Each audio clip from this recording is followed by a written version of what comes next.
যে কোরআন মুসলমানদের ধর্মগ্রন্থ, এই বোধ বুদ্ধিটুকু তাদের মধ্যেও রয়েছে আর আমাদের মধ্যে রয়েছে যে আমরা বিশ্বাস করি কোরআন আমাদের ধর্মগ্রন্থ শুধু নয়, বরং বিশ্ব মানব জাতির ধর্মগ্রন্থ। বিশ্ব মানব জাতির জন্য কোরআন একটি গাইডবুক। বিশ্ব মানব জাতির জন্য কোরআনে রয়েছে পথের নিশানা। বিশ্ব মানব জাতির জন্য কোরআনে রয়েছে পথের আলো। বিশ্ব মানব জাতির জন্য কোরআনের মধ্যে রয়েছে নিজের জীবনটাকে কুসংস্কার থেকে মুক্ত করে সংস্কৃত জীবন তৈরি করার উপযুক্ত প্রশিক্ষণ। ফলে আমরা কোরআনটাকে মান্যতা দিয়ে চলি। যারা মান্যতা দেন না তাদেরকে কোরআনটাকে ফলো করতে আমরা নিবেদন করি।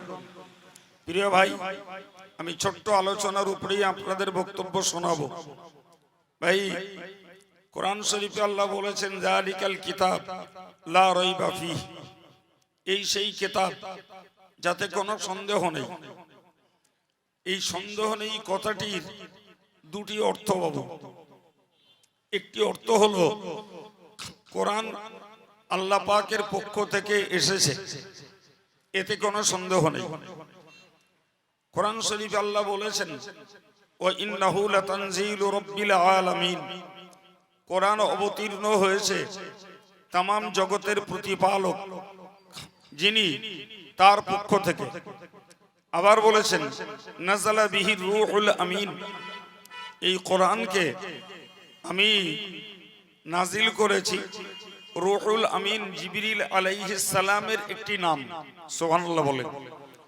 জিবরাইল আলাইহিস সালামের একটি নাম হল রূহুল আমিন। আল্লাহ বললেন যে রূহুল আমিনের দ্বারায় আমি এই কোরআনকে পাঠিয়েছি। আবার বললেন আলা কলবিকা লিতাকুনা মিনাল মুনজিরিন, ওগো নবী, এই কোরআনের ভাষা ভঙ্গি, এই কোরআনের ভাবধারা এবং কোরআনের শিক্ষা তোমার অন্তরে আমি আল্লাহ নিক্ষেপ করেছি, যাতে করে তুমি বিশ্ববাসীর জন্য ভীতি প্রদর্শনকারী হও, বিশ্ববাসীর জন্য ভয় দেখানেওয়ালা হিসাবে তুমি গণ্য হও। মানুষকে কোরআনকে সামনে রেখে মানুষকে ভয় দেখাও। এই জন্যই আমি কোরআনকে তোমার কাছে জিবরাইলের দ্বারা পাঠিয়ে দিয়েছি। জোরে বলুন সুবহানাল্লাহ।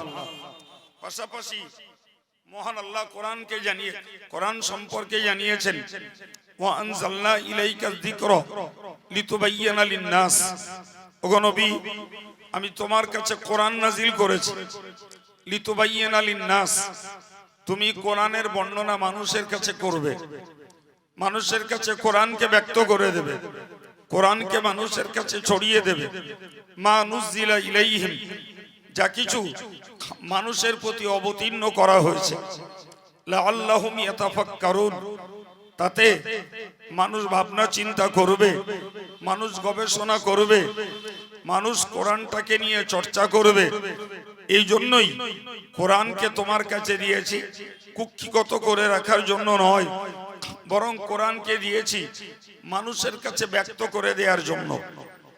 প্রিয় ভাইরা আমার, আমরা প্রিয় নবী সাল্লাল্লাহু আলাইহি ওয়াসাল্লামের জীবন ইতিহাসকে চর্চা করে দেখেছি।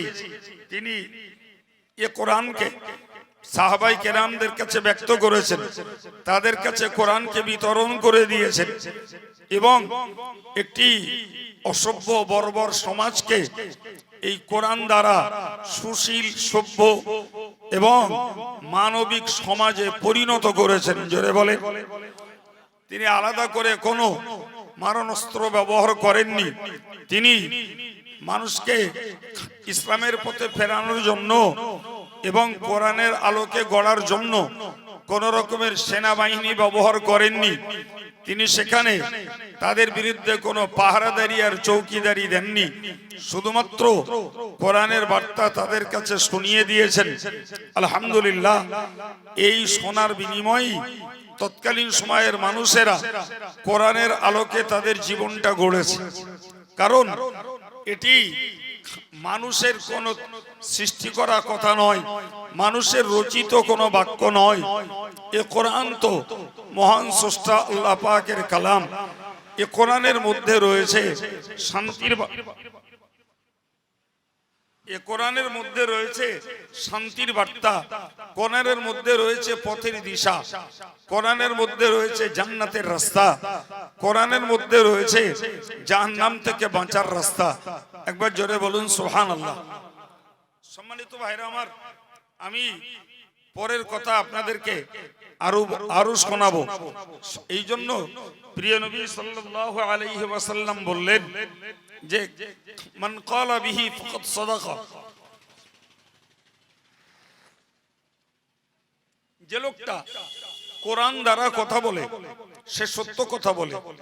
ওমান আমিলা বিহি উজিরা, যে লোকটা কোরআনের প্রতি আমল করে সেই লোকটা সওয়াব প্রাপ্ত হয়। সুবহানাল্লাহ বলেন।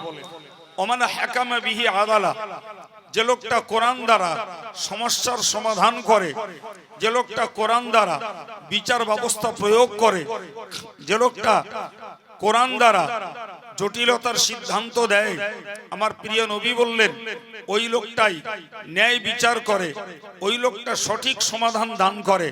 একবার জোরে বলেন সুবহানাল্লাহ। ভাই, আমরা যারা কোরআনকে পড়ি না, কোরআনের জ্ঞান চর্চা করি না, কোরআন সম্পর্কে আমাদের অভিজ্ঞতা কম, তারা হয়তো কোরআনকে মনুষ্য রচিত একটি বিধি বিধান বলে মনে করি, মনুষ্য রচিত একটি সংবিধান বলে ভাবি। ভাই, এটি আমাদের অজানার কারণে ভুল সিদ্ধান্ত। বরং মনে রাখা দরকার কোরআনের বার্তা, বিধি ব্যবস্থা, কোরআনের সমাজ ব্যবস্থা, অর্থনৈতিক ব্যবস্থা, বিচার ব্যবস্থা সবগুলোই মহান আল্লাহর দেওয়া। একবার জোরে বলেন সুবহানাল্লাহ। সুতরাং এখানে আমাদের প্রয়োগের ত্রুটি থাকতে পারে, কিন্তু মৌলিক কোরআনের সংবিধানের ত্রুটি নেই। আমরা প্রয়োগ করতে ত্রুটি করতে পারি, আমরা বিষয়টাকে অ্যাপ্লাই করতে ভুল করতে পারি, কিন্তু কোরআনের বিধানের কোনো ত্রুটি নেই বাবু, মনে রাখা দরকার। এই জন্য রাসূল বলেছেন ওমান হুদিয়া ইলাইহি হুদিয়া ইলা সিরাতিল মুস্তাকিম, জি, যাকে কোরআনের দিকে ডাকা হয়, যাকে কোরআনের দিকে ডাকা হয়, কোরআনের পথে আহ্বান করা হয়, তাকে সরল, সহজ এবং সঠিক রাস্তার দিকে আহ্বান করা হয়। একবার জোরে বলুন সুবহানাল্লাহ। সুতরাং কোরআন ছাড়া ভিন্ন পথে, কোরআন ছাড়া ভিন্ন পথে যারা আহ্বান করে, কোরআন ছাড়া ভিন্ন পথে যারা মানুষকে ডাকে, এরা নিশ্চিত সঠিক পথ হারিয়ে ভিন্ন পথের দিকে মানুষকে আহ্বান করে। তা না হলে যদি মানুষ কোরআনের পথ ধরত, কোরআনের রাত যদি মানুষ কায়েম করত, যদি রাষ্ট্রীয়ভাবে আমরা কোরআনকে প্রতিষ্ঠিত নাও করতে পারি, যদি আমাদের বাস্তব জীবনে কোরআনটাকে আমরা ফলো করতাম, তাহলে আমরা মানবিক জীবনে শান্তি খুঁজে পেতাম, মানবিক জীবনে আমরা একটি সহজ রাস্তা পেতাম, মানবিক জীবনে আমরা আল্লাহ পাকের সন্তুষ্টি লাভ করতে পারতাম। এই আত্মবিশ্বাসটুকু পৃথিবীর অন্য কোনো মানুষ না করুক, একজন ইমানদার মুসলমানকে এই আত্মবিশ্বাসটুকু রাখা দরকার। মনে রাখবেন কোরআনের যে বক্তব্য, যে এতে কোনো সন্দেহ নেই, আমি এটাকেই বুঝাতে বার্তা করে এত কথা বললাম যে কোরআন এসেছে আল্লাহ পাকের পক্ষ থেকে। সম্মানিত ভাইরা, যে সময় প্রিয় নবী সাল্লাল্লাহু আলাইহি ওয়াসাল্লাম কোরআন প্রচার করছিলেন, কোরআন প্রচার করছিলেন, তো কোরআন প্রচারের এই প্রাথমিক পিরিয়ডে দেখা গেছিল যারা তৎকালীন সময়কার ভিন্ন ভিন্ন ধর্ম অবলম্বী মানুষ ছিলেন, তারা না রাসূল করিম সাল্লাল্লাহু আলাইহি ওয়াসাল্লামকে আল্লাহ পাকের বার্তাবাহক, মেসেঞ্জার অফ আল্লাহ হিসাবে যারা মেনে নিতে পারছিল না, এবং কোরআন যে আল্লাহর পক্ষ থেকে একটা গাইড বুক, এটা যারা মেনে নিতে পারছিল না, ঠিক সেই গ্রুপের মধ্যেই ছিলেন ফারুকে আজম হযরত ওমর রাদিয়াল্লাহু আনহু। ইনিও ওই গ্রুপের একজন, ওই দলীয় একজন নেতৃস্থানীয় ব্যক্তিত্ব। জি সম্মানিত ভাইরা আমার, এ বাবু তুমি বারবার উঠছো কেন? পিছনের লোকের অস্বস্তি হচ্ছে না?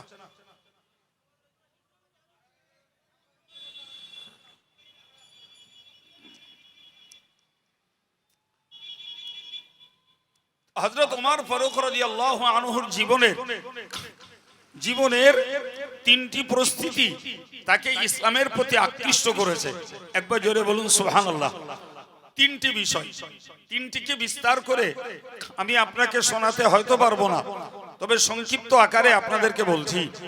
প্রথমত একটা কথা মনে রাখুন, হযরত ওমর ফারুক রাদিয়াল্লাহু আনহু বিরোধী সম্প্রদায়ের তিনি একজন নেতৃস্থানীয় ব্যক্তিত্ব।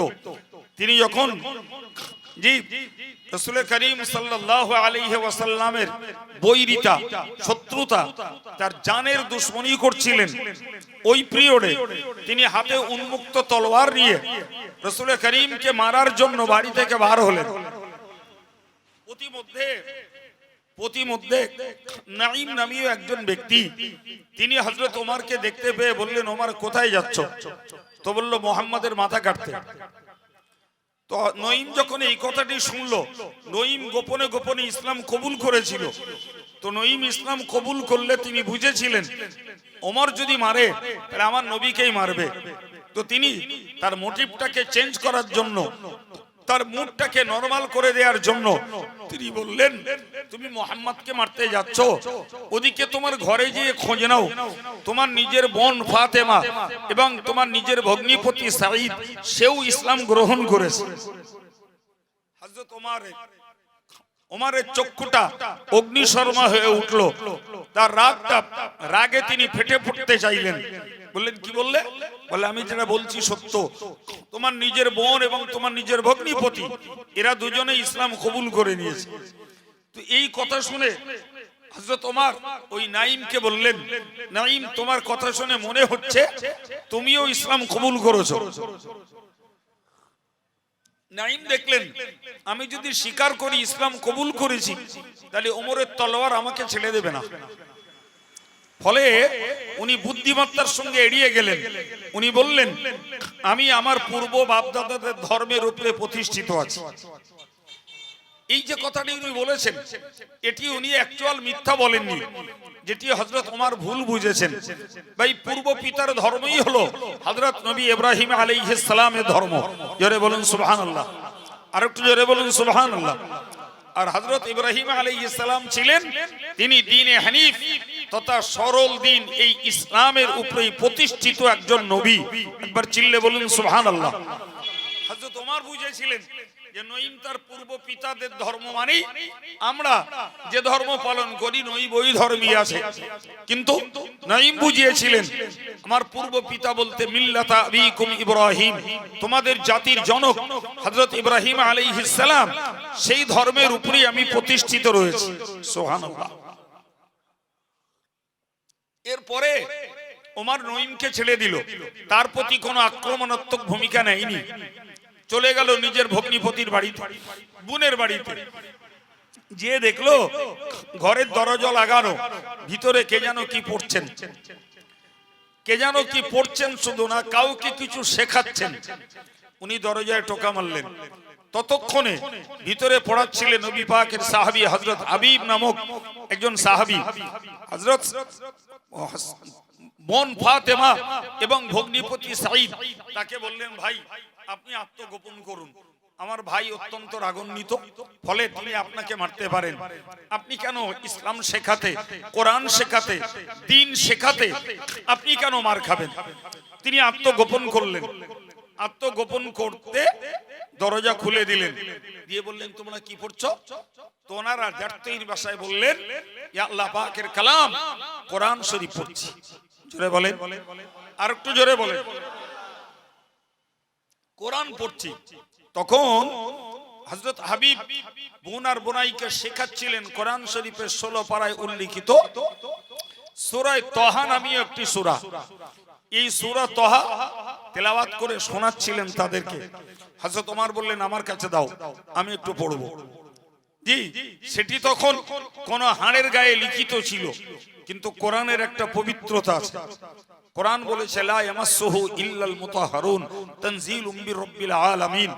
এটি রবের পক্ষ থেকে অবতারিত, সুতরাং এটাকে পবিত্র না হয়ে স্পর্শ করা যায় না। অপবিত্র ব্যক্তি এটাকে ছুঁইতে পারে না।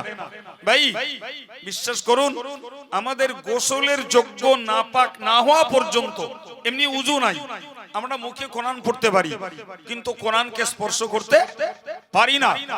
কিন্তু যে কারণে গোসল অপরিহার্য হয়, ফর এক্সাম্পল মেয়েদের ঋতু পিরিয়ড কিংবা মেয়েদের বাচ্চা হওয়ার পরের পিরিয়ড 40 দিন পর্যন্ত, অথবা একজনের স্বপ্নদোষ কিংবা আরেকজনের স্ত্রী সহবাস, এই জাতীয় বিষয়গুলিতে একটা মানুষের জন্য পবিত্রতা অর্জন করা ফরজ হয়ে পড়ে। এই পিরিয়ডে না কোরআনকে ছুঁইতে পারে না কোরআনকে মুখে পড়তে পারে, দুটোই হারাম।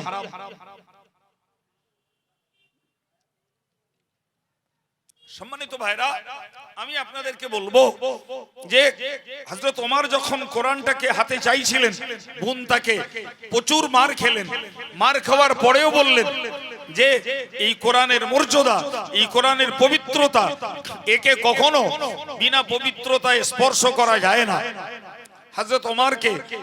হযরত ওমরকে বিধি অনুযায়ী উজু করালেন, কোরআনের অংশ তার কাছে দিলেন। তিনি আরবি ভাষী মানুষ, মাতৃভাষা তার আরবি। তিনি কোরআনের গভীরতা না বুঝলেও শাব্দিক অর্থটা বোঝেন, শাব্দিক অর্থটা তিনি বোঝেন। প্রিয় ভাইরা আমার, তিনি কোরআন পড়তে পড়তে একটা জায়গায় যেয়ে পৌঁছালেন যেখানে উল্লিখিত রয়েছে লা ইলাহা ইল্লা আনা ফা'বুদনি ওয়া আকিমিস সালাতা লিযিকরি।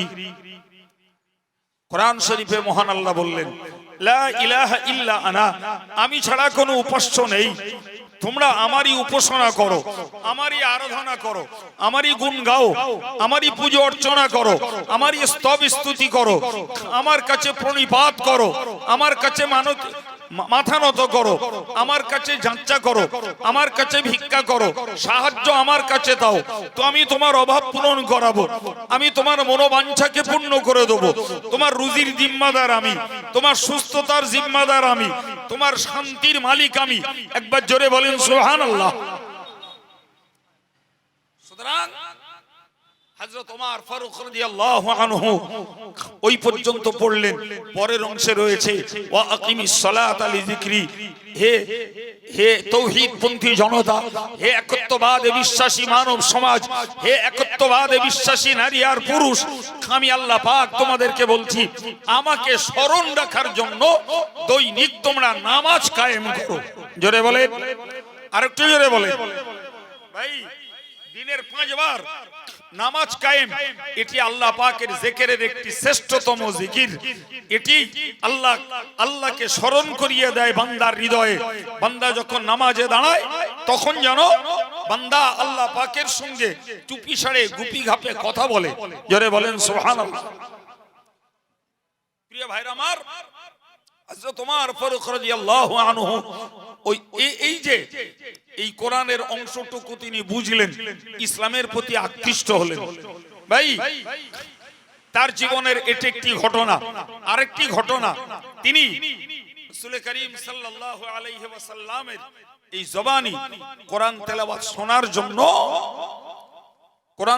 শোনার জন্য একদিন গোপনে কাবা চত্বরে গেলেন।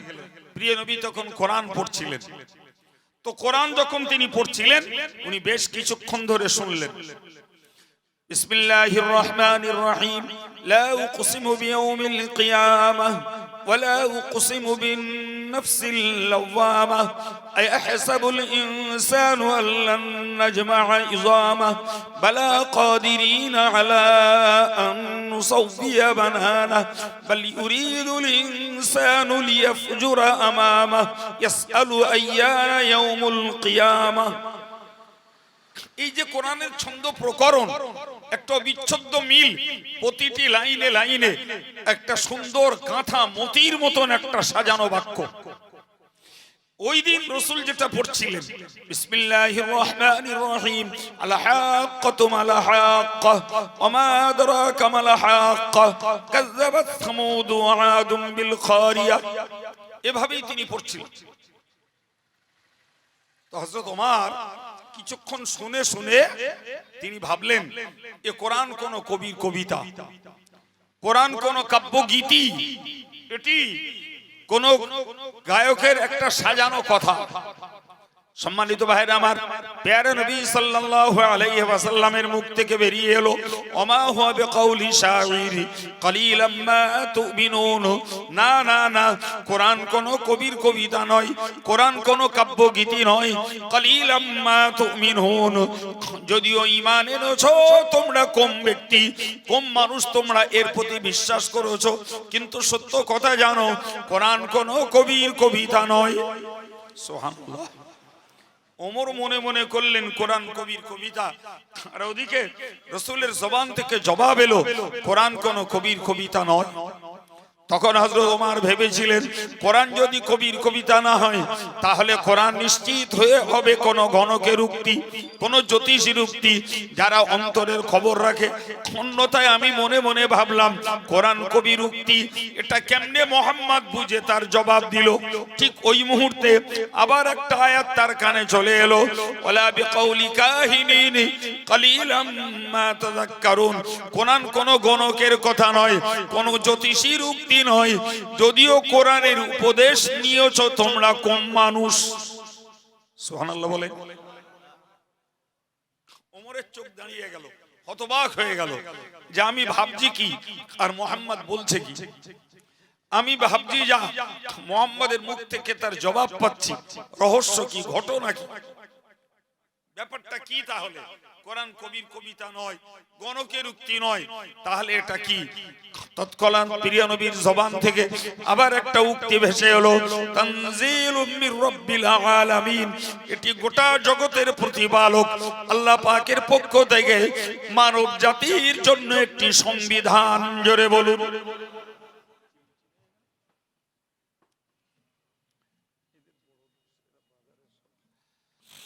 প্রিয় ভাইরা আমার, তো এই পর্যন্ত নবী শুনলেন। ভাই, এটাও হযরত ওমরের জীবনের আরেকটা ধাক্কা, আরেকটা ধাক্কা, যে আগে বোনকে মারলেন, ভগ্নিপতিকে মারলেন, কিন্তু তারা তাতেও ইসলাম ছাড়িনি, কোরআন ছাড়িনি, তৌহিদ ছেড়ে দেয়নি। উপরন্তু নিজে কোরআন পড়ে তার প্রতি যেমন আকৃষ্ট হলেন, আবার এদিকে নিজের মনে মনে যা ভাবলেন আমার রাসূলের কথা থেকে তার জবাব পেয়ে গেলেন। ফলে ওমরের ভিতরে স্ট্রাইক করলো এই দুটি জিনিস। একটি গোপন সূত্র ছিল, রাসূলুল্লাহ আল্লাহ পাকের কাছে দোয়া চেয়েছিলেন, আল্লাহুম্মা আইয়িদিল ইসলামা বিউমর ইবনুল খাত্তাব ও আবি জাহল ইবনে হিশাম। রাসূল একটি দোয়া করেছিলেন, হে আল্লাহ, হয় আপনি খাত্তাবের বেটা ওমরকে দিয়ে অথবা আবু জেহেলের বেটা এই হিশামের বেটা আবু জেহেলকে দিয়ে আপনি ইসলামটাকে মজবুত করুন। জোরে বলুন সুবহানাল্লাহ। আর একটু জোরে বলুন সুবহানাল্লাহ। দুটি দোয়া, হয় খাত্তাবের বেটা ওমরকে দিয়ে অথবা আবু জেহেলের বেটা এই হিশামের বেটা আবু জেহেলকে দিয়ে আপনি ইসলামটাকে মজবুত করুন, ইসলামের সহায়তা করুন। ভাই, রাসূল করিমের এই রাতের আঁধারের দোয়া হযরত ওমরের পক্ষে কবুল হয়েছিল। একটু জোরে বলা যাবে? আর একটু জোরে বলা যাবে? সম্মানিত ভাইরা আমার, এই তিন ঘটনার পরিপ্রেক্ষিতে হযরত ওমর ইসলাম কবুল করে নিলেন। আর একটু মন খুলে বলবেন জি, তিন ঘটনার পরিপ্রেক্ষিতে ইসলামকে তিনি কবুল করে নিলেন।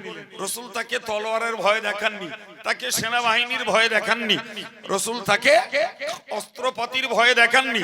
তিনি নিজেই উপলব্ধি করে কোরআনের সত্যতা, কোরআনের বার্তা, এটা যে মুহাম্মাদের নয়, এটা যে মনুষ্য রচিত নয়, এর উপরে তার আত্মবিশ্বাস তৈরি হলো।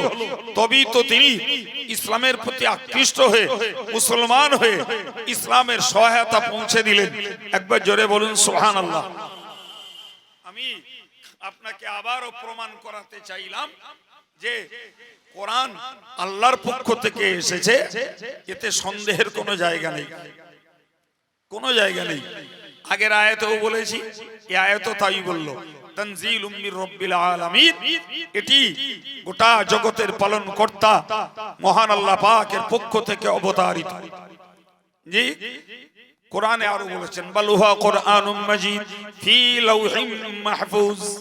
হে বিশ্বমানব, তোমরা মনে রাখো যদি কোরআনের ব্যাপারে তোমরা জানতে চাও, আমি আল্লাহ জানিয়ে দিলাম বাল হুয়া কুরআনুম মাজিদ, এটি পবিত্র পাঠযোগ্য একটি বিষয়।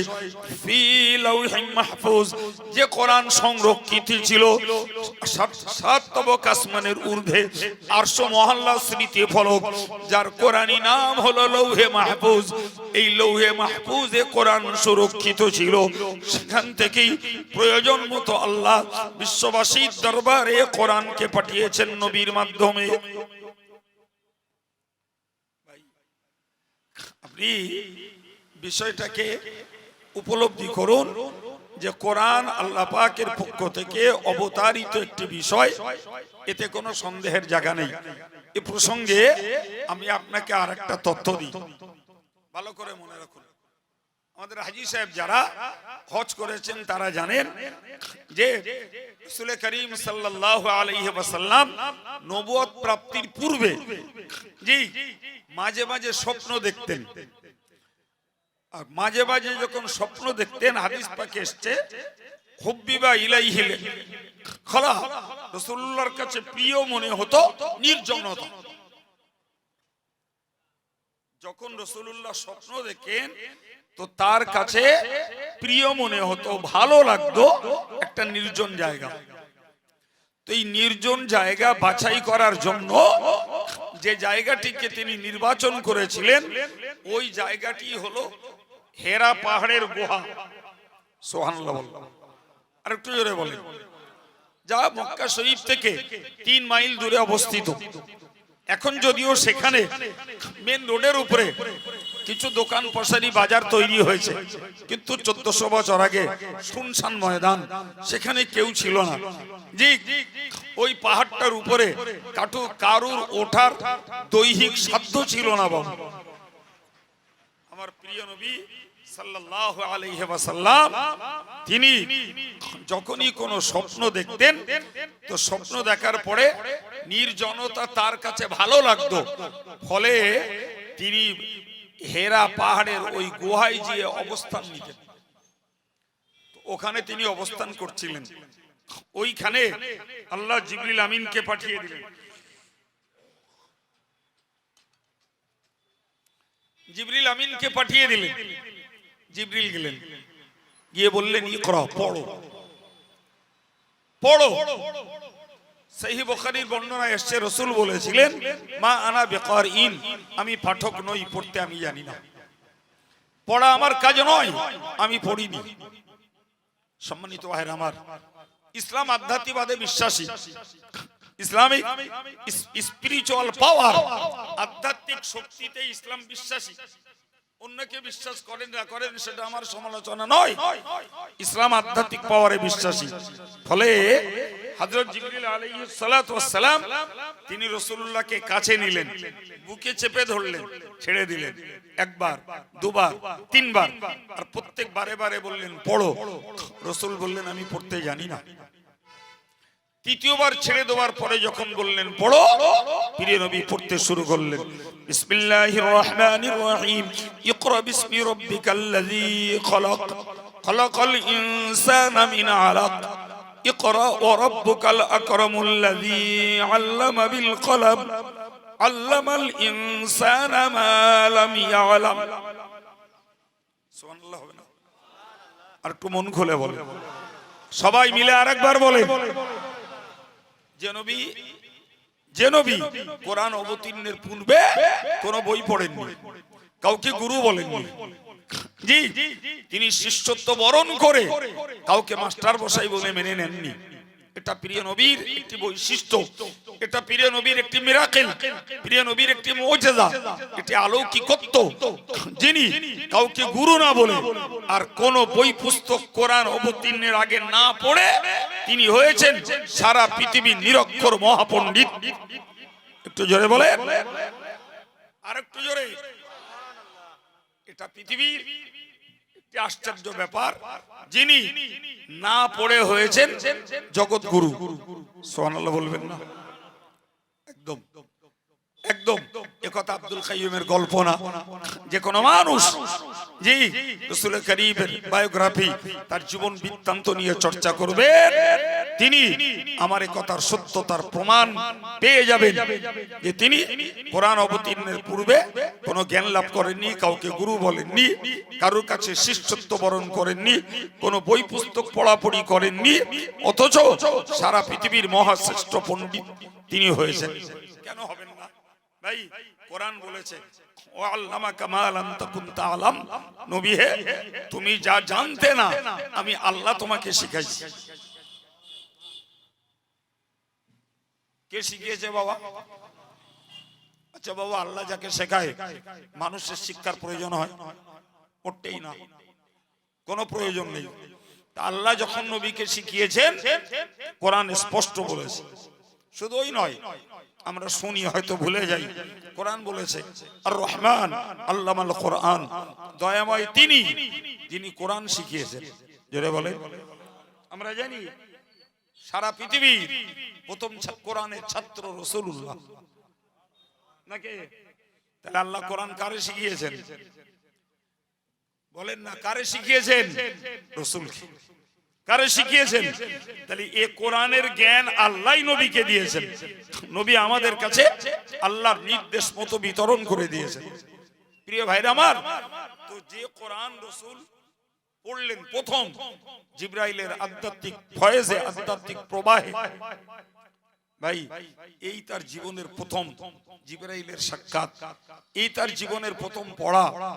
এই নির্জন কক্ষে, নির্জন গুহায়, জনমানব শূন্য এলাকাতে এক আগন্তুকের সঙ্গে তার পরিচিতি। নিশ্চিত এটা ভয় লাগারই কথা, ভয় পাওয়ারই কথা। তিনি যে মুহূর্তে জিবরিল অদৃশ্য হলেন ওই মুহূর্তে ছুটে বাড়ির দিকে রওনা হলেন, ওই মুহূর্তে ছুটে বাড়ির দিকে রওনা হলেন। ছুটে বাড়ি এসে বলেছিলেন ইয়া আইয়ুহাল মুযাম্মিল, বাড়িতে এসে বলেছিলেন জাম্মিলুনি, ও পরিবারের মানুষেরা তোমরা আমাকে কম্বল চাপা দাও, আমি বড় ভীত, আমি বড় সন্ত্রস্ত, আমি প্রকম্পিত, আমাকে তোমরা কম্বল চাপা দাও। তাকে কম্বল চাপা দেওয়া। কিছুক্ষণ পরে তিনি ধাতস্থ হলেন। জি, আমার আল্লাহ কোরআন নাযিল করে বললেন ইয়া আইয়ুহাল মুযাম্মিল কুমিল লাইলা কলিলান নিসফাহু আও ইনকুস মিনহু আও জিদ আলাইহি ওয়ারাতিলিল কুরআনা তারতিলা আও ইনকুস মিনহু কলিলা আও জিদ আলাইহি ওয়ারাতিলিল কুরআনা তারতিলা। বলেন এ চাদর আবৃতকারী ব্যক্তি উঠে পড়ো, ওঠো, শোয়ার সময় নেই, উঠে পড়ো। উঠে কি করবে? কুমিল লাইলা, রাতের বেলায় খাড়া হও, আল্লাহর ইবাদতের জন্য, আল্লাহর প্রতি মহব্বতের জন্য ইবাদতে মনোযোগ দাও, তাহাজ্জুদের নামাজ পড়ো। ইল্লা কলিলান নিসফাহু, তবে কিছু কম সময়, অর্থাৎ রাতে অর্ধেক সময় বিশ্রাম করো। আবিন কুসমিনহু, অথবা তার থেকে কম সময়। আও জিদ আলাইহি, শরীরে পারলে তার থেকেও বেশি সময় তুমি ইবাদতে মশগুল হও। ওয়ারাতিলিল কুরআনা তারতিলা, ধীরে ধীরে স্থিরতার সঙ্গে বিশুদ্ধভাবে কোরআনটাকে তেলাওয়াত করো। ইন্না সানুলকি আলাইকা কওলান সাকিলা, আমি আল্লাহ তোমার প্রতি অর্পণ করছি একটি ভারী বাক্য, এটাই হলো আল কোরআন। একবার জোরে বলেন সুবহানাল্লাহ।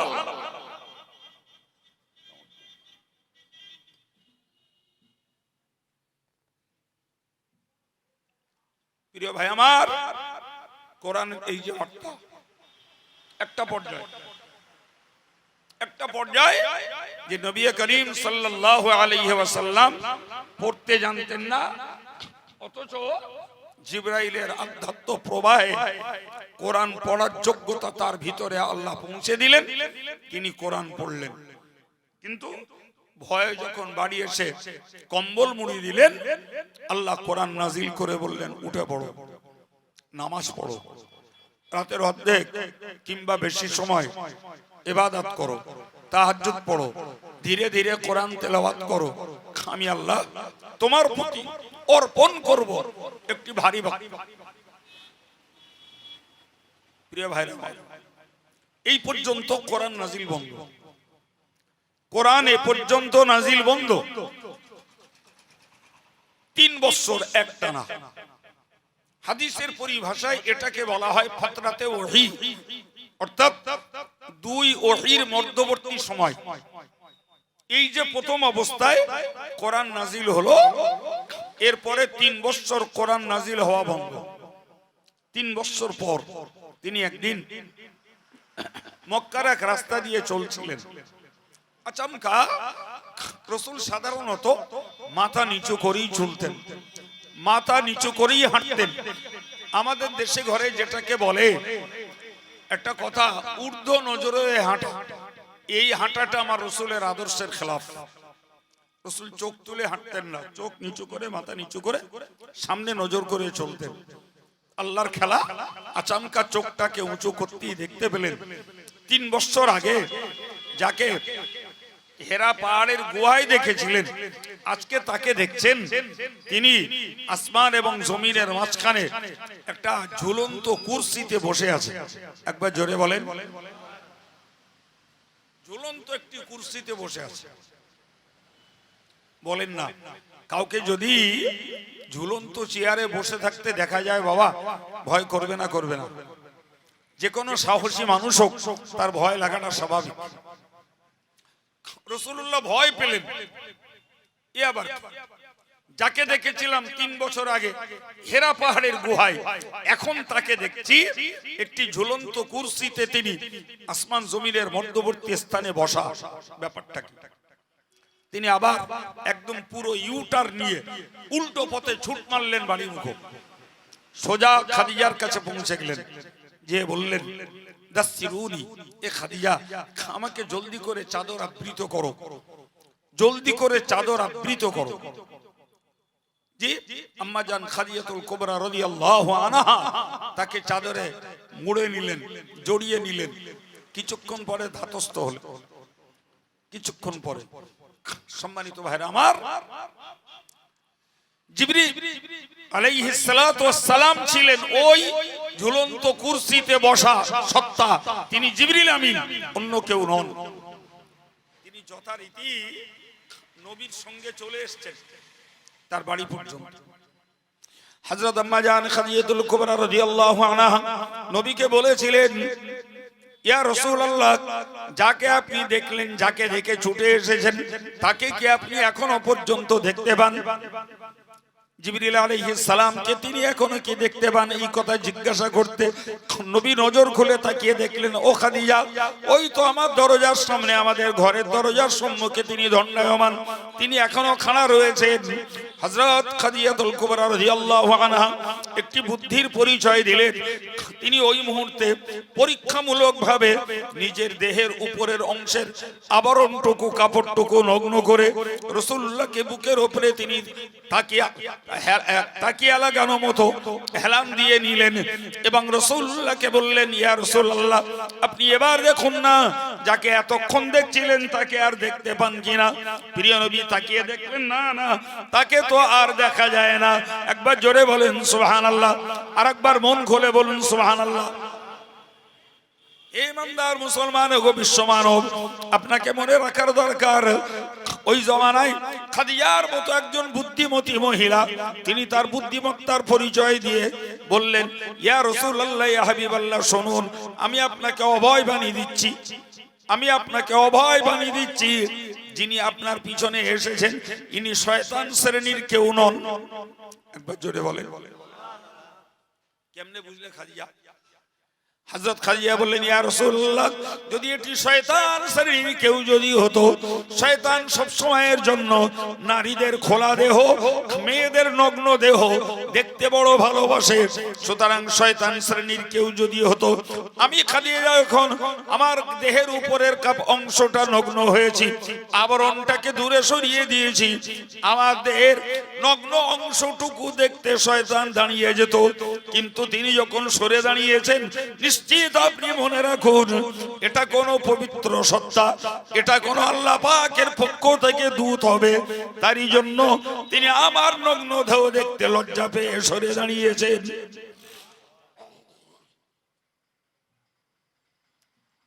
হযরত আম্মা জান খাদিজা বলেছিলেন, আল্লাহ মা ইউখজিকাল্লাহু আবাদা, আমি আপনাকে বলছি আল্লাহ পাক আপনাকে কখনো অপদস্থ করবেন না। আর একটু জোরে বলেন, আল্লাহ আপনাকে কখনো লাঞ্ছিত করবেন না, আল্লাহ আপনাকে কখনো ভীত করবেন না, এটা আমার দৃঢ় বিশ্বাস তৈরি হয়েছে। ইন্নাকা লাতাসিলুর রাহমা, আপনি আত্মীয়তার মেলবন্ধন বজায় রাখেন। সুবহানাল্লাহ। ওয়াতাকসিবুল মা'দুম, আপনি রিক্ত হস্তদেরকে কামাই করে দেন। ওয়াতাকরু দাইফ, আপনি মেহমানদের মেহমান নওয়াজি করেন। জি, অতুইনু নওয়াইবিল হক, হক প্রতিষ্ঠার ব্যাপারে আপনি সাহায্য করেন। জোরে বলেন, এই গুণগুলো আপনার মধ্যে রয়েছে।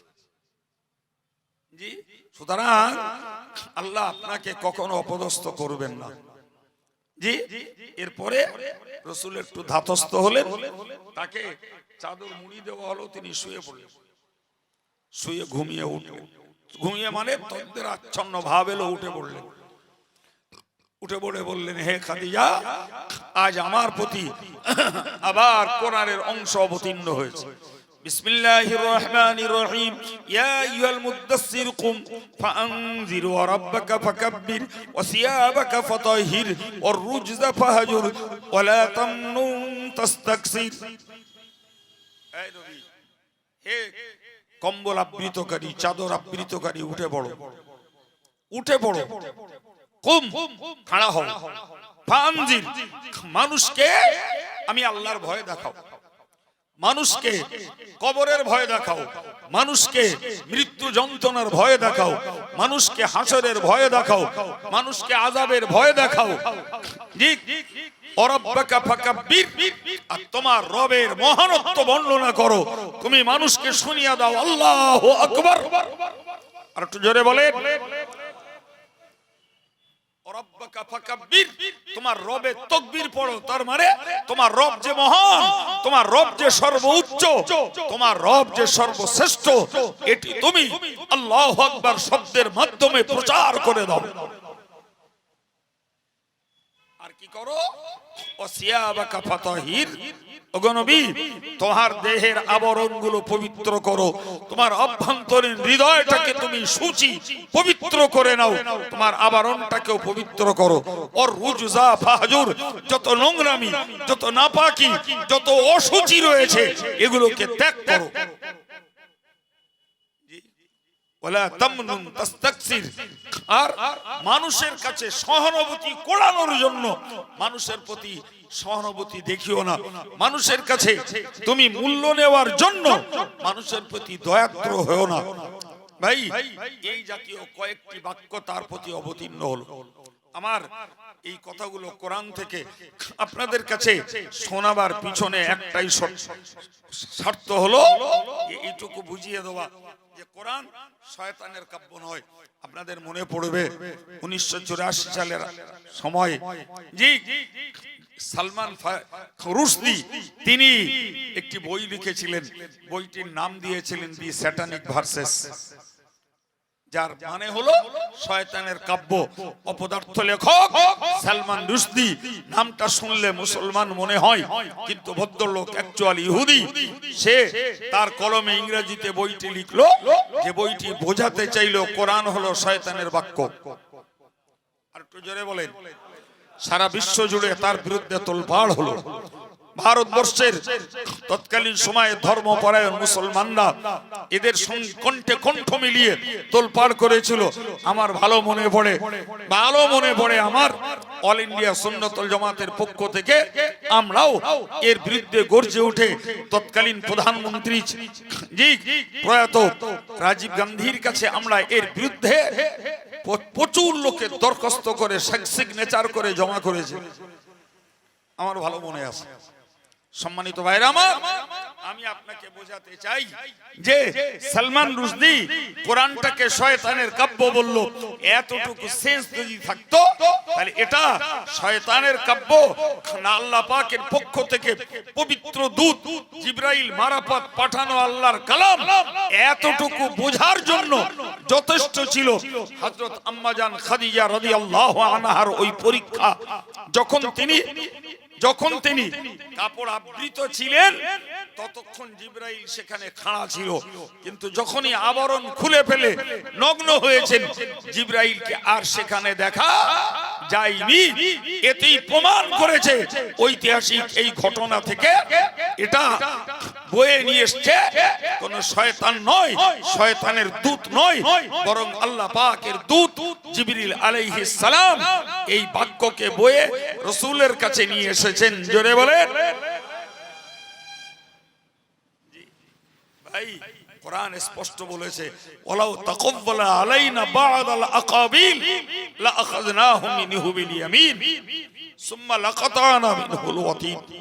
আল্লাহ কোরআন শরীফে বলেছেন, যদি আমার এই কোরআনে একটা কথা কেউ যদি, এমনকি নবী যদি একটা কথা এতে নিজের পক্ষ থেকে সংযোজন করে, আমি আল্লাহ আমার ক্ষমতা দ্বারা তার গর্দানটাকে চেপে ধরব এবং তার গর্দানের শিরাটাকে কেটে দেব। এত বড় কড়া কথা আল্লাহ বলেছেন। কি বুঝলেন? আল্লাহ নিজেই বলছেন, ওয়ালাউ তাকাব্বালা আলাইনা বা'দাল আকাবিল, যদি কোরআনের ভিতরে একটা কথা কেউ সংযোজন করে নিজের পক্ষ থেকে বানিয়ে, জি এমনকি নবী মুহাম্মদ সাল্লাল্লাহু আলাইহি ওয়াসাল্লাম যদি কোরআনে নিজের একটা কথা যদি জুড়ে দেয়, লা আখাযনা মিনহু বিল ইয়ামিন, আমার ক্ষমতা দ্বারা পাকড়াও করব, সুম্মা লাকাতানা মিনহুল ওয়াতিন, আমি আল্লাহ তার ঘাড়ের শিরাটাকে কেটে দেব। ফামা মিনকুম মিন আহাদিন আনহু হাজিজিন, কেউ থাকবে না আমার এই ক্ষমতা প্রয়োগ করার প্রতিরোধকারী, কেউ নাই। অর্থাৎ আমার নবীও যদি কোরআনে একটা বাক্যকে সংযোজন করে, আমি তার গর্দানটাকে কেটে দেবো, কেউ আমাকে রুখতে পারবে না। হে ইমানদার মুসলমান, এই ঘটনা থেকে স্পষ্ট প্রমাণিত হয় যে কোরআন আল্লাহর পক্ষ থেকে এসেছে, এতে বিন্দু পরিমাণ সন্দেহের অবকাশ নাই। বাপ, কোন সন্দেহের জায়গা নাই যে কোরআন আল্লাহর পক্ষ থেকে এসেছে। প্রিয় ভাইরা আমার, তাফসীরের কিতাবে উল্লেখিত রয়েছে হযরত জিবরিল আমিন আলাইহিস সালাম একটা সময়ে আল্লাহ পাকের কাছ থেকে কোরআন নিয়ে নবীর কাছে আসছিলেন। প্রতিমধ্যে শয়তান তার পিছনে লাগলো। শয়তান বলল, কোরআনটা আমার কাছে দেন, আমি মুহাম্মাদের কাছে পৌঁছে দিচ্ছি। জি, জিবরিল আমিন বললেন, এটি আল্লাহ পাকের পক্ষ থেকে আমার কাছে আমানত, এটি আমি রাসূলের কাছেই পৌঁছে দিতে দায়বদ্ধ, অন্য কারোর কাছে নয়। জি, জিবরাইল, এই শয়তান বারবার জিবরাইলের কাছে বিরক্ত করছিল যে কোরআনটা আমার কাছে দেন, আমি মুহাম্মাদের কাছে পৌঁছে দেব। জি, তাফসীর কারকেরা লিখেছেন যে জিবরিল আলাইহিস সালাম এই বারবার আপত্তি করায় একটা পাখার ঝাপটা লাগালেন। এক ঝাপটা নিতে ইবলিস 7 তবক জমিনের নিচে চলে যায়। সুবহানাল্লাহ হবে না? আর একটু জোরে বলেন, কোথায় যায় বলেছি? 7 তবক জমিনের নিচে চলে যায়। জি প্রিয় ভাইরা আমার, এই 7 তবক জমিনের নিচে জিবরাইল এই এক আঘাতে ইবলিসকে পাঠিয়ে দিল 7 তবক জমিনের নিচে। আপনি বলেন, এ কোরআন শয়তানের কাব্য হতে পারে? হতে পারে? আমার আল্লাহ কোরআনে বলেছেন, মুতাইন সাম্মা আমিন, আমি যার দ্বারাতে কোরআন পাঠাই তিনি যেমন একজন অনুসরণীয় সত্তা, আল্লাহ পাকের ফেরেশতাকুল শিরোমণি জিবরিল, অপরদিকে আমি আল্লাহ জানিয়ে দিলাম তিনি বিশ্বস্ত আমানতদার। সুবহানাল্লাহ, জি বিশ্বস্ত আমানতদার। ভাই, একটা সময়ে রাসূলুল্লাহ জিবরিল আমিনকে জিজ্ঞাসা করেছিলেন, হে ভাই জিবরিল, আল্লাহ পাক আমাকে রাহমাতুল লিল আলামিন বলেছেন, তার মানে আমি গোটা জগতের জন্য করুণার মুক্ত প্রতীক, আমি গোটা জগৎ সমূহের জন্য করুণার ছবি। তো ভাই জিবরিল, আপনি তো জগতের একটা অংশ, আপনি তো ফেরেশতাকুলের একজন, আর ফেরেশতারাও আল্লাহ পাকের সৃষ্টির একটা অংশ। জি, আল্লাহর জগতের আপনারাও একটা অংশ। তো আমি আপনার কাছে জিজ্ঞাসা করছি, আমার রহমত, আমার করুণা, আমার অনুগ্রহ আপনি কি আপনার জীবনে কখনো পেয়েছেন? তো জিবরিল বললেন, ইয়া রাসূলুল্লাহ, সত্য কথা বলতে কি আমি সমস্ত নবীদের কাছে আল্লাহ পাকের বার্তা নিয়ে এসেছি, সকল নবীদের কাছে আল্লাহ পাকের বার্তা নিয়ে এসেছি, কিন্তু আমার মনের মধ্যে সংশয় কাটেনি, আমার মনের ভিতরের ভয় কাটেনি যে কিয়ামতের দিনে আমি আল্লাহ পাকের কাছে কৈফিয়তের হাত থেকে রক্ষা পাবো কিনা। কথা বুঝতে পারেননি? যে আমি আল্লাহর দেওয়া আমানতটা যথাযথ পৌঁছে দিয়েছি না দিইনি, এ ব্যাপারে আমি কৈফিয়তের সম্মুখীন হব, এটা আমার বড় ভয় ছিল, এবং সেই কৈফিয়তের জায়গা থেকে আমি নিষ্কৃতি পাবো কিনা আমার মনে বড় ডাউট ছিল, বড় সন্দেহ ছিল। কিন্তু আপনার কাছে আমি কোরআন নিয়ে আসার ক্ষেত্রে যখন শয়তান আমার কাছে কোরআন চাইছিল, আমি তাকে দিইনি এবং তাকে পাকার ঝাপটা লাগিয়েছিলাম, ফলে শয়তান চলে যায় সাত তবক জমিনের নিচে। ওই দিন আল্লাহ আমাকে বলেছিলেন যে আমি আল আমিন। একবার জোরে বলুন, আর একটু জোরে বলুন, আমি আমানতদার, আমি আমানতকে, কোন দায়িত্বকে রক্ষাকারী, আমি আল্লাহর কাছে বিশ্বস্ত। সেদিন আমার মনে হয়েছিল যে আমাকে আর আল্লাহ পাকের কাছে কৈফিয়ত দেওয়ার সন্দেহটা নাই। সুবহানাল্লাহ। তো এটা আপনার ওসিলা, এটা আপনার করুণা, এটা আপনার রহমতের আমার একটা প্রাপ্ত অংশ, যে আপনার কাছে কোরআন আনার সুবাদে আমি আল্লাহ পাকের কাছে বিশ্বস্ত বলে বিবেচিত হয়েছি। একবার চিল্লে বলা যাবে না?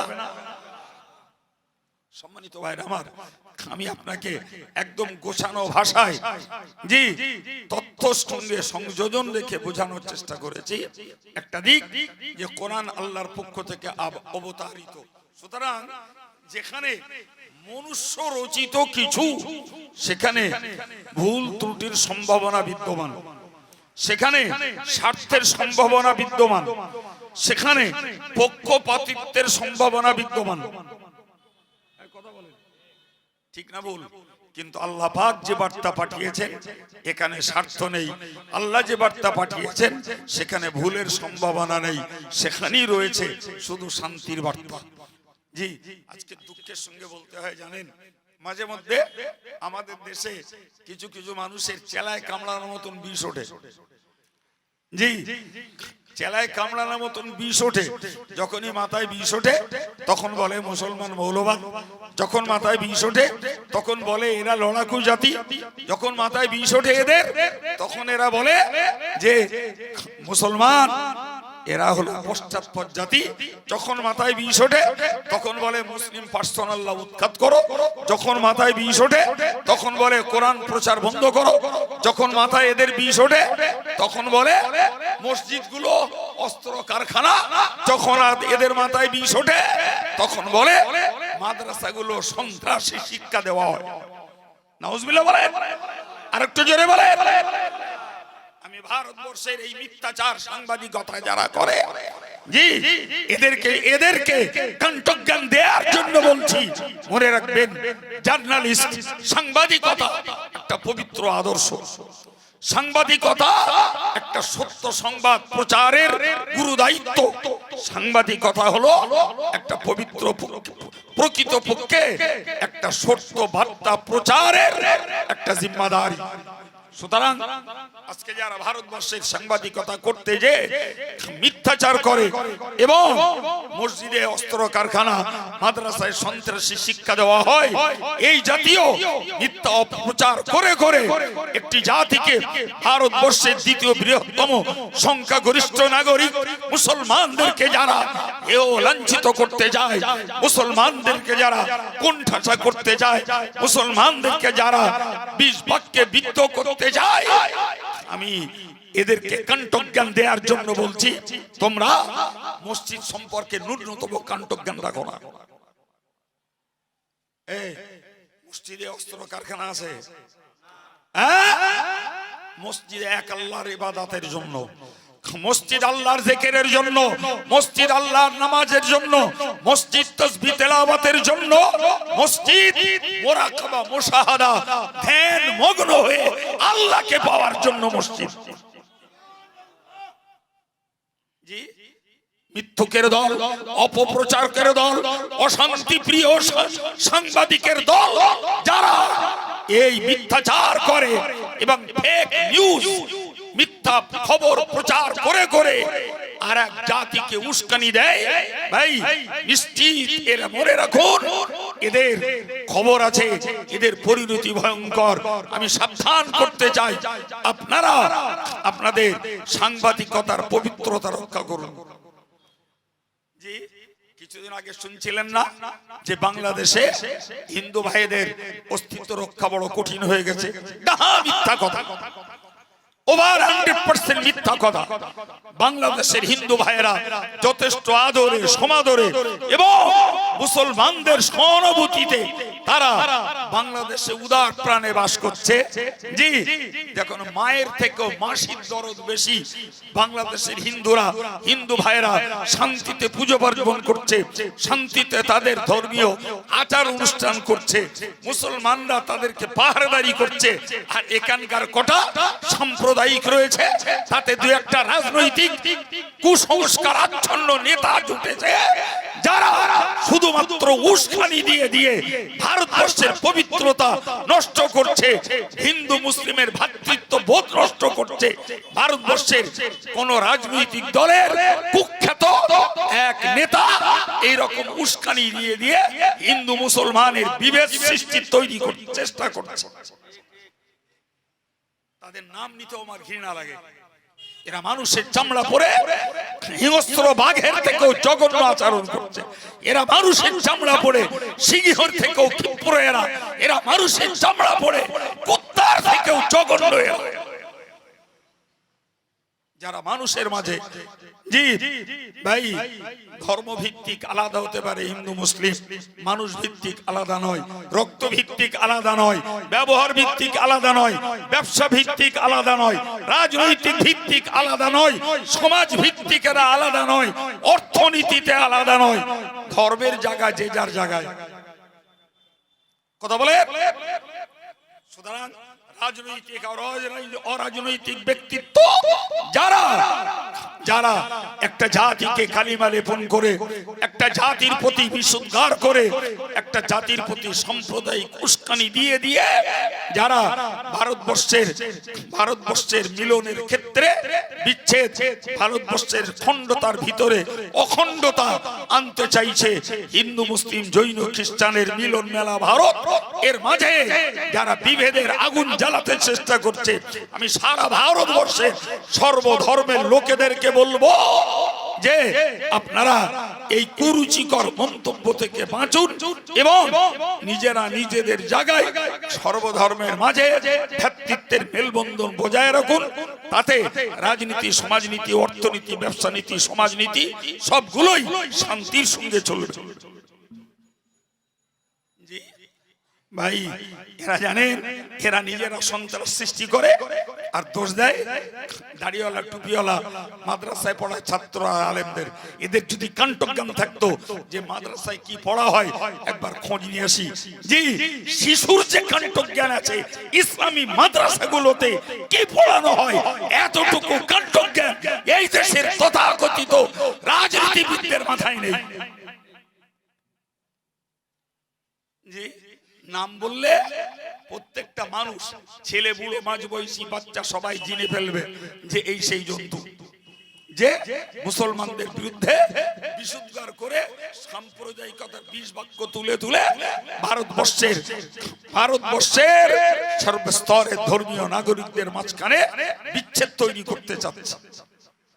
মনে রাখবেন, মাদ্রাসায় পড়ানো হয় কোরআন, যে কোরআন মানব জীবন গড়ার সারা পৃথিবীর শ্রেষ্ঠ প্রেসক্রিপশন, সেরা প্রেসক্রিপশন।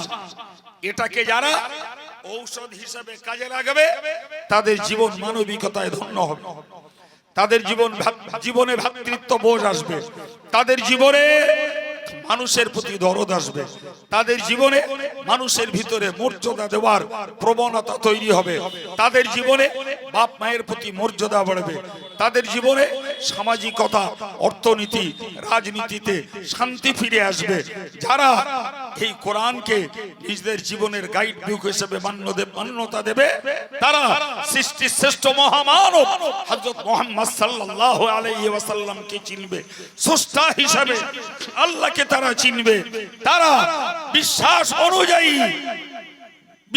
অনুযায়ী পরকালে জাহান্নাম থেকে বাঁচবে, তারা জান্নাতের চির দখলিকার হয়ে যাবে। সবাই মিলে বলেন।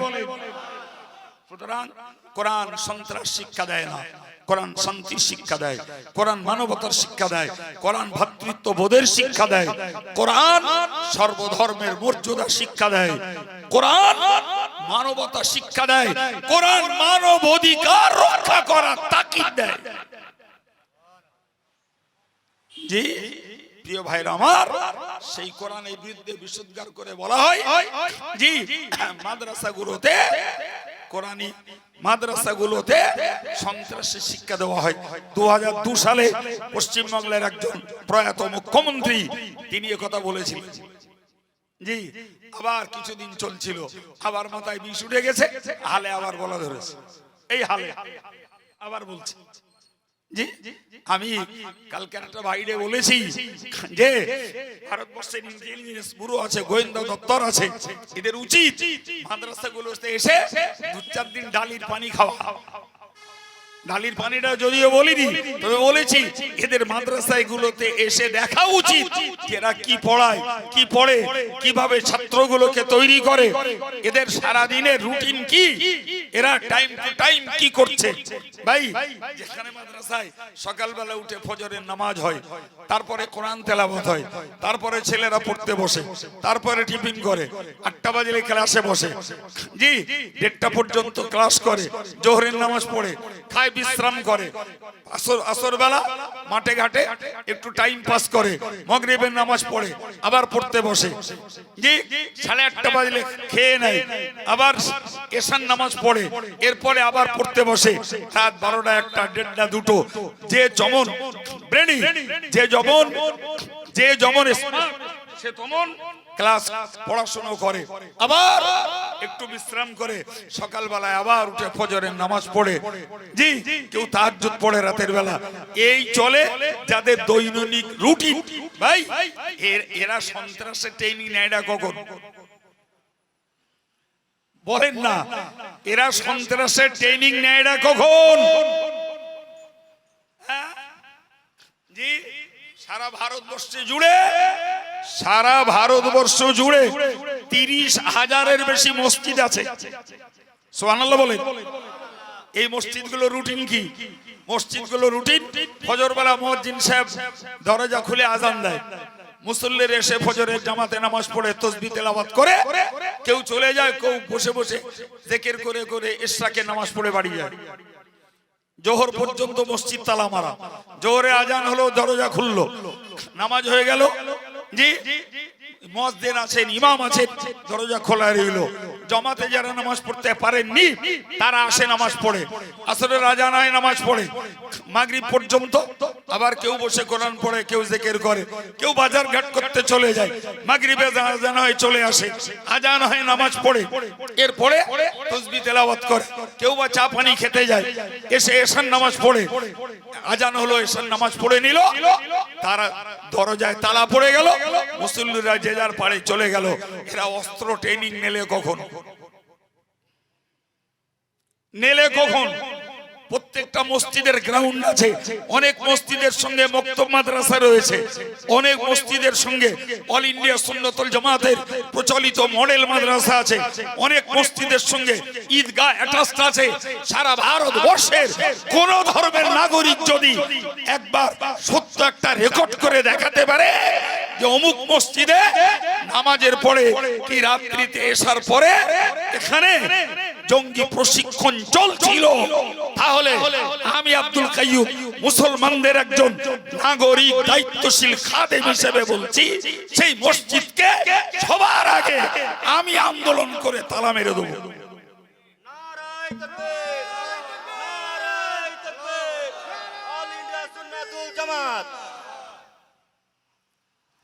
তাই ভারতবর্ষের সাংবাদিকদের যারা মিথ্যাচার করে, ফেক নিউজ যারা প্রচার করে, জি একটা জাতির বিরুদ্ধে বাকি জাতিকে উস্কানি দেওয়া হচ্ছে, বিদ্বেষ তৈরি করা হচ্ছে, বিভেদ সৃষ্টি করার অপচেষ্টা, রণকৌশল তৈরি করা হচ্ছে, এদেরকে আমি ভদ্রতার সঙ্গে সাবধান করছি।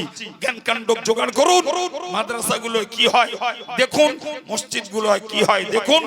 জাতির বিরুদ্ধে জাতিকে লড়ে দিয়ে দেশকে শান্তিতে রাখা যাবে না, দেশ শান্তিতে থাকবে না, কোন নাগরিক শান্তিতে থাকতে পারবে না। সুতরাং আমরা চাই ভারতের অখণ্ডতা, আমরা চাই ভারতের সাম্প্রদায়িক সম্প্রীতি, আমরা চাই ভারতবর্ষের সর্বধর্মের প্রীতির মাঝখানের মিলন ক্ষেত্র। যারা কোন সাংবাদিক কিংবা কোন রাজনৈতিক ব্যক্তিত্ব যে বা যারা এই মিথ্যাচার বিশুদ্ধার গুলো করছে, ক্ষিপ্র কুত্তার মতো, হিংস্র বাঘের মতো, মাংসাশী রক্তলোলু প্রাণী সিংহের মতো, আমি ভারতবর্ষের সর্বধর্মের নাগরিকদেরকে বলবো, দেশের অখণ্ডতা, সর্বধর্মের মাঝে সম্প্রীতি, শান্তি, সহ অবস্থান বজায় রাখতে এই ধরনের সাংবাদিকদের কথা বিশ্বাস করা থেকে এবং এই ধরনের রাজনীতির নেতাদেরকে নেতৃস্থানীয় রাখা থেকে আপনারা বিরত হন। তা না হলে দেখুন, একটি জাতকে দমিয়ে দিয়ে আর একটা জাতি শান্তি পেতে পারে না। বাবা এই পারে কি? সবার দরকার আছে, সবার দরকার আছে। মুসলমান যদি পিছিয়ে পড়া পশ্চাৎ জাতি হয়, তোমারটা ধরিয়ে নিলাম ভাই, তবুও তুমি মনে রাখো তোমার গালিটা ধোলাই করার জন্য একটা মুসলিম কুলিরও দরকার আছে। তোমার ক্ষেতের ধানটা তোলার জন্য মুসলিম একটা লেবারেরও প্রয়োজন আছে। তোমার কারখানায় শিল্পে কাজ করার জন্য মুসলিম একজন কর্মচারীর প্রয়োজন আছে। জি, আর যদি মুসলমানকে মনে করো না এরা শিক্ষায় এগিয়েছে, মুসলমান মাস্টারও আছে, ডাক্তারও আছে, ব্যারিস্টারও আছে, জি মুসলমান উকিলও আছে, মুসলমান রাজনীতিবিদও আছে, কি গো নাই বাবা? জোরে আছে না নাই? জি, মুসলমান বড় ব্যবসায়ীও আছে, মুসলমান সামাজিক নেতৃত্ব আছে। সুতরাং একটি জাতিকে এভাবে বিষাক্ত বাক্য প্রয়োগ করে, মিথ্যা সাংবাদিকতা করে, সাম্প্রদায়িক উস্কানি দিয়ে দেশটার উন্নতিকে ব্যাহত যারা করছে, এদের থেকে সারা ভারতবর্ষের সর্বধর্মের মানুষকে আমি নিবেদন রাখবো, আপনারা এই জাতীয় পশুভিত্তির নেতা থেকে সাবধান হয়ে যাবে। প্রিয় ভাই আমার, আমি বলতেছিলাম কোরআনের কথা, আনুষঙ্গিক বলেছি। মাদ্রাসায় কোরআন শিক্ষা ছাড়া অন্য শিক্ষা দেওয়া হয় না, এখানে জঙ্গি তৈরি হয় না, মসজিদে আল্লাহর ইবাদত হয়, সেখানে অস্ত্র ট্রেনিং হয় না। কথাগুলো আনুষঙ্গিক বুঝিয়েছি। যারা এই মিথ্যাচার গুলো করছে তাদেরকে ধিক্কার জানিয়ে আমি আমার শালীনতার ভাষায় প্রতিবাদ করেছি। জ্ঞানীদের জন্য ইশারা যথেষ্ট। দুরূদ শরীফ আল্লাহুম্মা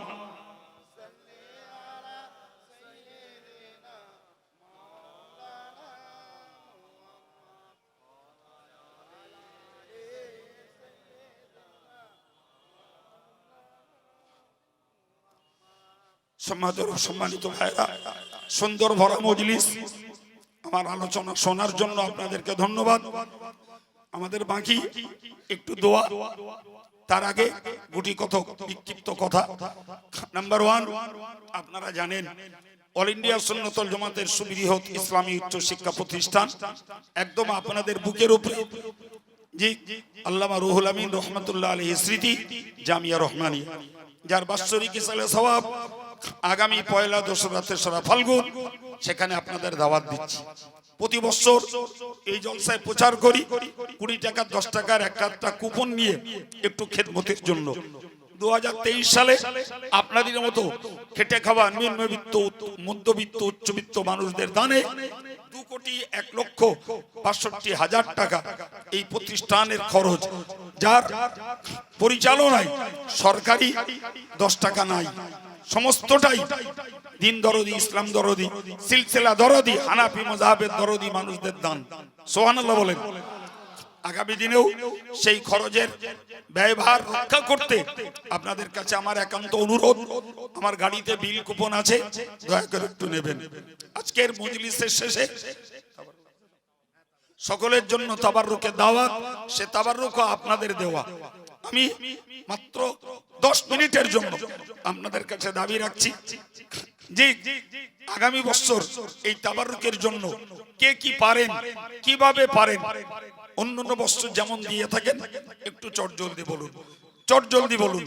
আমি আলোচনা করেছি আপনাদের কাছে শারীরিক অনেক ভারসাম্য নিয়ে, আবারও পরে প্রোগ্রাম রয়েছে, সময়ের দিকে তাকিয়ে আপনাদেরকে অশোনার হক নষ্ট করিনি এবং 8 মিনিট সময় ফাও নষ্ট করিনি। জি, এই মুহূর্তে 10 মিনিটের জন্য চাইছি, কে পারেন চাল ডাল আলু অন্যান্য মাল সামান কে কি দিতে পারেন বিসমিল্লাহ বলে একটু শুরু করুন, কিংবা 2000 টাকা, 1000 টাকা, 500 টাকা, জি নগদ হোক অদা হোক, একটু বলুন।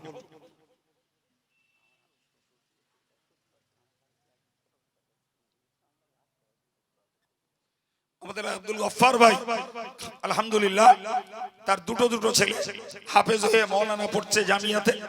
আগামী 3 বছরের মধ্যে ছেলে দুটো মাওলানা হবে। জি, তার শ্বশুর অসুস্থ, তিনি তার জন্য দোয়া চেয়ে 500 টাকা